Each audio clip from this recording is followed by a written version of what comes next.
l'heure du midi, lorsque même si vous êtes en pause au travail, ne passez pas ce temps à ricaner seulement avec vos amis.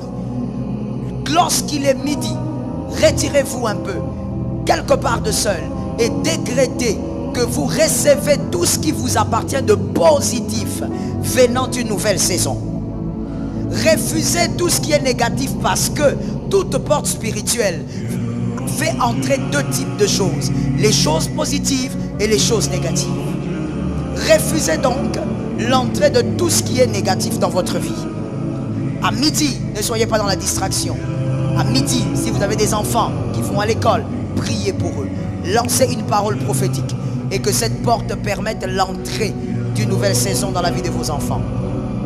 Comme je le disais, une porte spirituelle, elle peut être bénissante comme elle peut être maudissante. Donc, vous devez libérer les grâces lorsque la porte s'ouvre.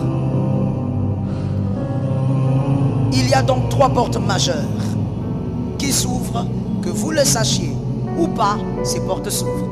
Que vous tenez compte de ça ou pas, ces portes s'ouvrent et elles opèrent. Que Jésus te donne la victoire. Lorsque vous voyez la porte du midi, soyez capable de déclarer les choses que vous voulez voir changer. Vous savez, l'apôtre Jean a dit quelque chose, moi, qui m'a toujours intrigué quand je viens d'une prière ou quand je veux aller en prière. Il a dit, vous priez, mais vous ne recevez pas. Parce que vous priez, donc on peut prier, jeûner, on maigrit. Mais Dieu n'a rien entendu parce que tu as mal prié. Et il n'y aura pas d'exaucement. Il est important de faire ce que l'apôtre Paul dit. Lorsque vous battez un coup, vous donnez un coup, donnez le coup sur la cible. Ne battez pas, ne donnez pas le coup comme en battant l'air. Lorsqu'il y a des choses dans votre vie que vous voulez voir changer, est-ce qu'il y a quelqu'un qui veut voir changer certaines choses dans sa vie? Alors, puisque nous sommes nombreux, quand il y a des choses que tu veux voir changer, je ne te dis pas que tu ne peux pas prier à d'autres heures.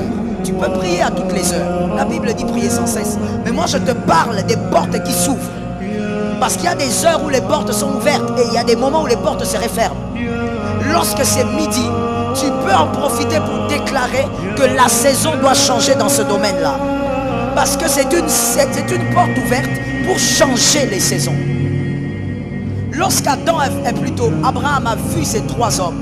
Abraham ne savait pas que ce jour-là, sa vie allait changer. Et c'est ce jour-là que sa vie a changé. Et Dieu vient à midi parce que Dieu respecte les portes.